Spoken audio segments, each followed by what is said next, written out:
کیا بات. اب یہ ہے وہ بھی کہتے ہیں تو یہاں سے پڑھتا ہے نبی کیسے جان لیتے ہیں نبی کیسے پہچان لیتے ہیں. یہ صدیق کا دیوانہ کہتا ہے میں نے صرف دل میں کہا ہے. اور کیا کہا؟ کہتے ہیں فقلت فی نفسی، میں نے اپنے دل میں کہا یا رسول اللہ قد تعلم، یا رسول اللہ مجھے بتانے کی ضرورت نہیں ہے، آپ تو بہتر جانتے ہیں. ما اصابنی، مجھے جو زخم لگے ہیں فی محبت ابی بکر صدیق، مجھے زخم لگے ہیں تو صدیق اکبر کی محبت میں لگے ہیں. جو صدیق اکبر کی محبت کی خاطر میں نے زخم کھایا ہے، زبان کٹوائی ہے. یا رسول اللہ فإن کان صاحبک حقا، اگر یہ آپ کے سچے ساتھی ہیں، اگر ان سے آپ کا پیار سچا ہے، آپ ان سے پیار سچا کرتے ہیں، یہ آپ سے پیار سچا کرتے ہیں، میں نے ان کی محبت کا نعرہ لگایا، یہ محبت سچی تھی، یہ عشق سچا تھا، میں نے نعرہ لگایا ہے تو یہ سچا نعرہ ہے. تو یا رسول اللہ اب آپ کی بارگاہ میں یہی عرضی ہے یا رسول اللہ انا لسانیہ قد عاد الی حالی، یا رسول اللہ جس طرح انہوں نے میری زبان اپنے ہاتھوں سے کاٹی ہے، آپ کے در پہ آیا ہوں میری زبان واپس لوٹا دیجیے.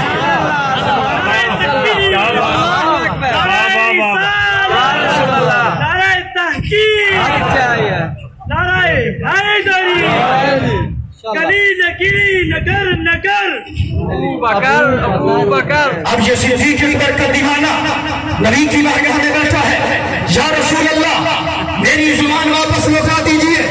یا رسول اللہ میں کیا منہ دکھاؤں گا، لوگ مجھے تانے دے رہے تھے کہ تو نے صدیق اکبر کی محبت کا نعرہ کیوں لگایا. اور کہتے ہیں اتنا درد تھا، اتنا درد تھا، دل نہیں کر رہا تھا کسی کو منہ دکھانے کا، دل نہیں کر رہا تھا کسی اور کے پاس جانے کا. کہتے ہیں میں نے کہا اب نبی کی قبر انور سے تابو سائڈ پہ جاؤں گا جب زبان واپس آئے گی. کہتے ہیں رو رہا ہوں، تکلیف ہے بڑی، منہ کو درد ہے بڑا، پتہ نہیں ظالموں نے زبان کہاں پھینکی ہے. کہتے ہیں بس جب رو رہا تھا محبوب کی بارگاہ میں دل میں ہی اپنی عرضی پیش کر رہا تھا، بول نہیں سکتا تھا. کہتے ہیں فرأیت فی منامی، میں نے خواب میں دیکھا انا لسانیہ قد عاد الی حالی، کہنے لگے میں نے جب خواب میں دیکھا ہے وہ میری زبان جو انہوں نے کاٹ کے کہیں پھینکی تھی، میں دیکھتا ہوں نبی کی بارگاہ میں آنے کی برکت سے وہ میری زبان میرے منہ میں واپس آ جاتی ہے. کہتے ہیں میں نے جب یہ دیکھا کہ خواب میں میری زبان لوٹ آئی ہے، میں نے دیکھا ہے میرا منہ سلامت ہو گیا ہے، فاستيقظت، میں جب بیدار ہوا، فوجدت فی فمی صحیحا، میں جب بیدار ہوتا ہوں تو اپنے منہ کو سلامت پاتا ہوں، میرے منہ میں زبان سلامت ہے. محبوب کی بارگاہ میں آیا، محبوب کی بارگاہ میں بیٹھا، محبوب کی بارگاہ میں ٹکڑا سنایا، محبوب کی بارگاہ میں اپنا درد پیش کیا. اب وہاں پہ آنکھ لگی ہے تو میرے نبی نے میری زبان واپس لوٹائی ہے، بیدار ہوا ہوں تو میرا منہ سلامت تھا. کہنے لگے جب یہ منہ سلامت ہوتا ہے فزدت، پہلے تو محبت تھی لیکن جب زبان واپس آئی نا تو میرے دل میں اور ہی صدیق اکبر کی محبت بڑھ گئی ہے. فزدت محبتا فی ابی بکر، لیکن پہلے بھی بڑی محبت تھی، زبان کٹوا چکا تھا، لیکن اب محبت اتنی آگے آئی میں کہنے لگا اب تو کوئی ڈاری نہیں ہے، زبان کٹی تھی تو واپس آ گئی ہے، اب اگر جان بھی دوں گا تو جان بھی واپس آ جائے گی. کہنے لگے پھر میں انتظار کرتا تھا ایسی مجلس ملے جہاں پہ صدیق اکبر کے دشمن ہو، میں وہاں جا کر صدیق اکبر کی محبت کا نعرہ لگاؤں. ایسے نیتا ملے جہاں صدیق اکبر کو بھونکنے والے ہو اور وہاں جا کر میں صدیق اکبر کی محبت کا نعرہ لگاؤں. کہنے لگے اور تو کچھ مجھے کوئی محفل نہ ملی، پر مجھے انتظار رہا کہ پچھلے سال محفل ہوئی تھی ان کمینوں کی، اس بار بھی ہوگی، بس کوئی اور نہیں یہ تو ہوگی نا. پورا سال انتظار کرتا رہا، وہی دن آیا وہی محفل آئی، میں اسی دروازے پہ پہنچ گیا. اس کی نیت تو یہ ہے کہ زخم آتا ہے تو آئے، کیوں ہم جس نبی کے یار سے پیار کرتے ہیں وہ نبی سارے نبیوں کے سردار ہیں.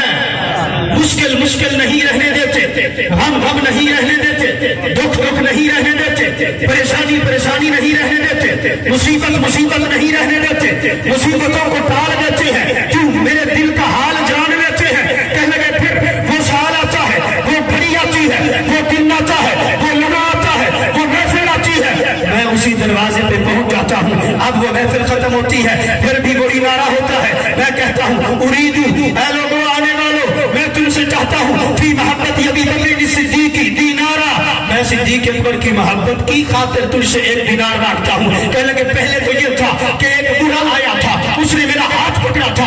کہتے ہیں کام الشباب, اب وہ بوڑھا نہیں آیا جس نے مجھے مروایا تھا, اب ایک جوان آتا ہے من الحاضرین, اس محفل میں سے جو حاضرین تھے ان میں سے ایک جوان باہر نکلتا ہے, میری طرف آتا ہے اور مجھے کہتا ہے اجلس. مانگنے والے صدیق اکبر کی محبت کی خاطر تھوڑی دیر بیٹھ, حتی نفرغا, میں یہاں سے فارغ ہو کے آپ کے پاس آتا ہوں.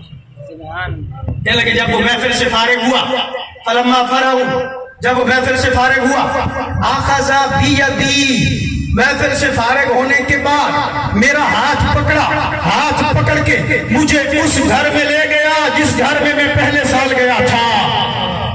اس گھر میں لے کے جاتا ہے, دروازہ بند کرتا ہے, لیکن اب دو بندے میرے اوپر نہیں چھوڑتا بلکہ میرے سامنے کھانا رکھ دیتا ہے.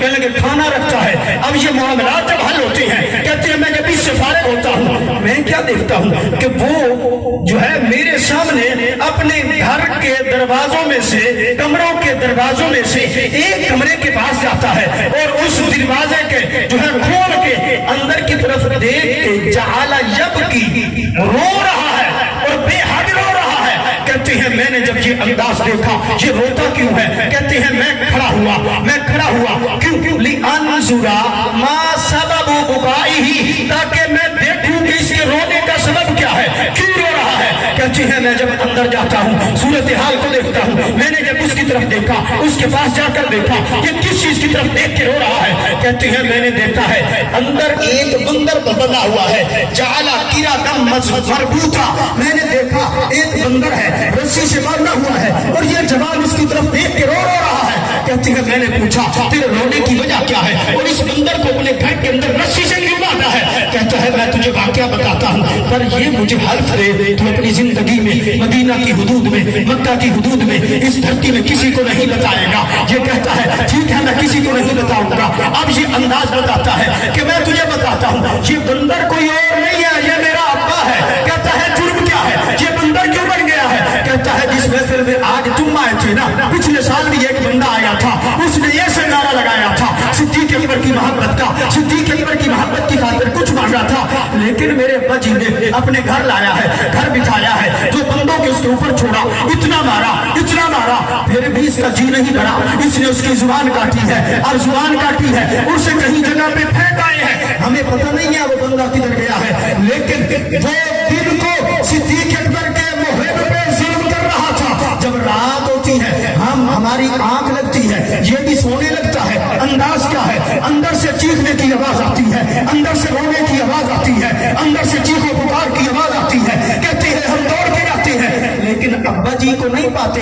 اندر دیکھتے ہیں تو ابے کی شکل بندر جیسی بن چکی تھی. پھر ہماری آنکھوں کے سامنے وہ صدیق اکبر کے محب پہ ظلم کرنے والا بندر بن چکا تھا. کہنے لگے ہم نے کیا دیکھا, ہم نے یہ دیکھا, اب کس کو بتائیں, اگر کسی کو بتائیں گے تو لوگ کیا کہیں گے, کسی کو سنائیں گے تو لوگ کیا کہیں گے, تو یہ تو بندر کے بچے ہیں, یہ تو بندر کے بیٹے ہیں. ہم نے کیا کیا, اس کو کمرے کے اندر باندھ دیا. اب کمرے کے اندر باندھا ہے تو کسی کو دکھاتے نہیں. جو بھی کوئی پوچھتا ہے تمہارے ابے کا کیا حال ہے, تمہارا ابا کدھر ہے, ہم کہتے ہیں وہ تو کب کا مر چکا ہے, اس کا نام و نشان ختم ہو چکا ہے. پر اے آنے والے, میں تجھے بتا رہا ہوں میرا ابا مرا نہیں ہے. یہ جو سامنے بندر بیٹھا ہے یہ وہی ہے جس نے صدیق اکبر کے محب پر تشدد کیا تھا. صدیق اکبر سے محبت کرنے والوں کے ساتھ اس نے اس کی زبان کاٹی تھی. اب وہ جوان آتا ہے, وہ کہتا ہے پچھلے سال جس کو مارا گیا, پچھلے سال جس کو پکڑا گیا, پچھلے سال جس کی زبان کاٹی گئی وہ کوئی اور نہیں ہے, وہ میں ہوں. تیرا ابا تو بندر بن گیا ہے پر انہوں نے میری زبان کاٹی تھی. میں جب اپنے نبی کے پاس گیا نا, میں نے نبی کو اپنے دل کا حال بتایا نا, صرف دل ہی میں کہہ رہا تھا یا رسول اللہ قد تعلم, یا رسول اللہ آپ جانتے ہیں جو